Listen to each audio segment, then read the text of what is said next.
Hello, it's the 15th of July 2013. I'm Aubrey Shepherd and this is John Rule in Fayetteville, Arkansas, and sharing some photos.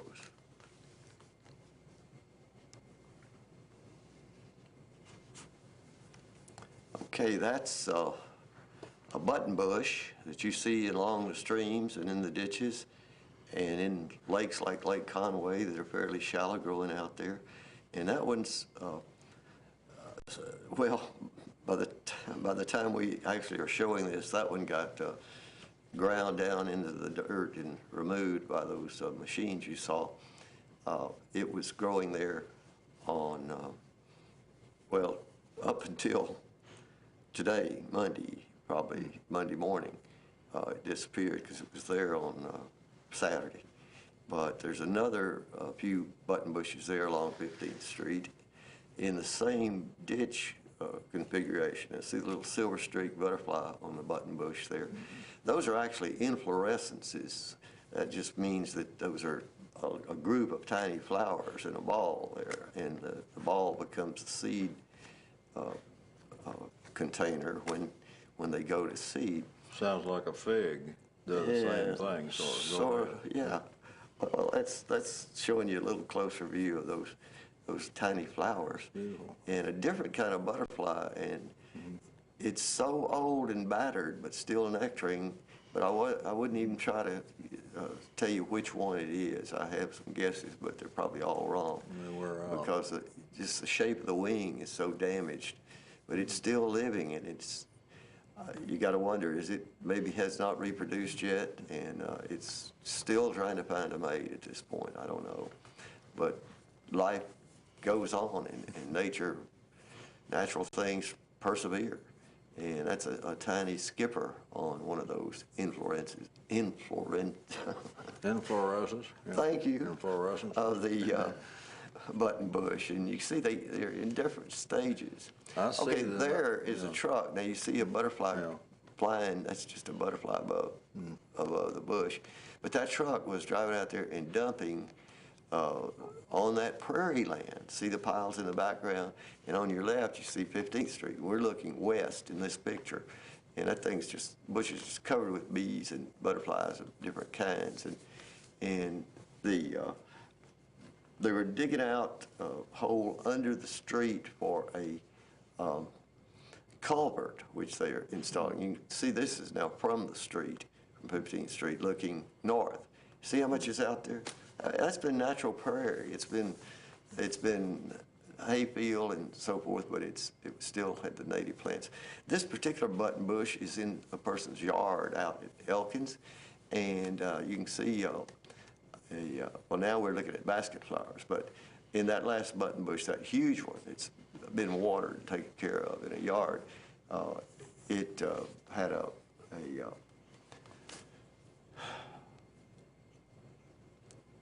swallowtail that depends on spice bush, I believe. Oh, yeah. Spice bush swallowtail. Yeah, and but I'd seen a spice bush swallowtail caterpillar on a spice bush at the same lady's house. And she actually raises wildflowers and sells seed. A good source is Holland Wildflower Farm, so I like to visit them sometimes. These button bushes also grow on dripping ledges down on the mountainsides down at Frog. Okay, so they're where they get watered. Yeah, they have to have the drip. Well, the basket flower also is something that you see the most likely to bloom in July. Almost like a thistle, isn't it? So, well, yeah, the flower looks like a thistle, but the plant's nothing associated with a thistle. It's just Centaurea americana, the American basket flower. See the design of that base? I'm holding it in my fingers trying to get close-ups of it. It looks like it's woven almost. It looks it's such a sophisticated and beautiful design. Nature has so many of those. Till next time, this is Aubrey Shepherd asking you to do your part to help keep the water clean, air pure, and the woods green. Hello, it's Aubrey Shepherd again with John Rule on the 15th of July 2013. Let's look at some construction sort of photos related to another short take we've done. Well, first, this, John, is Baptisia alba. I don't know if I showed you this last week or not, but you see how the think you did. stem is in multiple stages there? It's Right. totally distorted, and we don't know why. Okay, there's another basket flower with I'm bumblebee. a nice bumblebee. Okay, got a nice sky here and not a very good picture on the ground.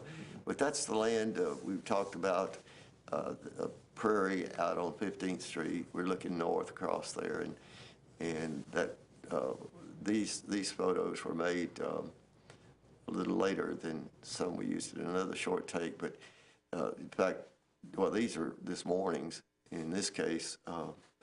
And you see that row of trees over there? That's on the White River Hardwood Company's land, and the right-of-way, they stretched a little bit there, and they're taking out all those trees. And the gentleman who owns that business and has for years, and supplied people with lumber and done many wonderful constructions himself, he's not very happy about losing his trees, but he'll plant some more.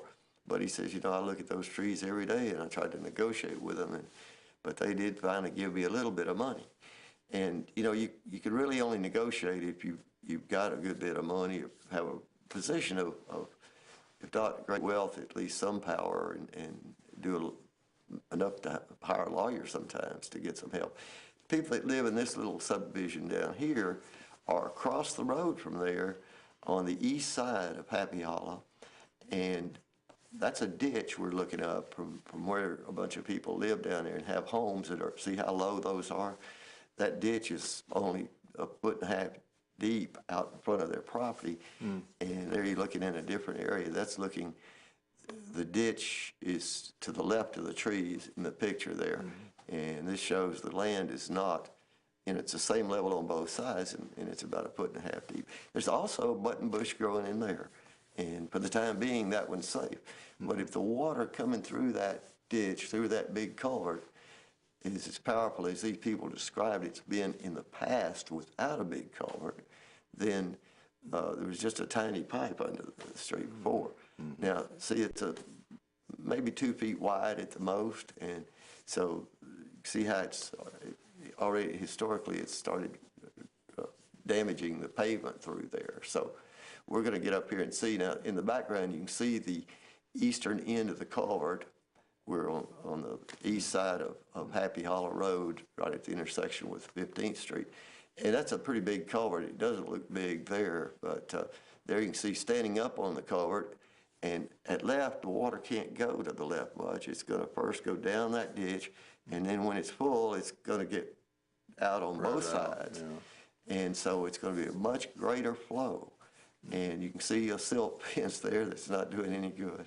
That land's what you call savanna. It's a sort of open woodland, and in this case, it's wetland. Now, see, the street has been built up. There, it looks like it's about 6 feet. When you look back down to the south from there, you see Happy Hollow Road as it used to appear, and it was only about 4 feet. The build-up's only about 4 feet down there, but it's getting higher as it goes to the north there. So the water is just going to come off the street. Water from many, many acres will be guided down that little ditch. And some of those people have businesses down there. Some of them have homes and possessions, and they'd like to keep their land so they can use it as they please, but I'm afraid some of them will be forced out. And Highway Department does not respond to their request to dredge it out. They'd like a pipe. They're going to put a pipe, get it down further, closer to the West Fork of the White River down there, and let it flow. That's the cup plant. And that flower there, I was taking with a zoom lens, and it's about 12 feet up in the air.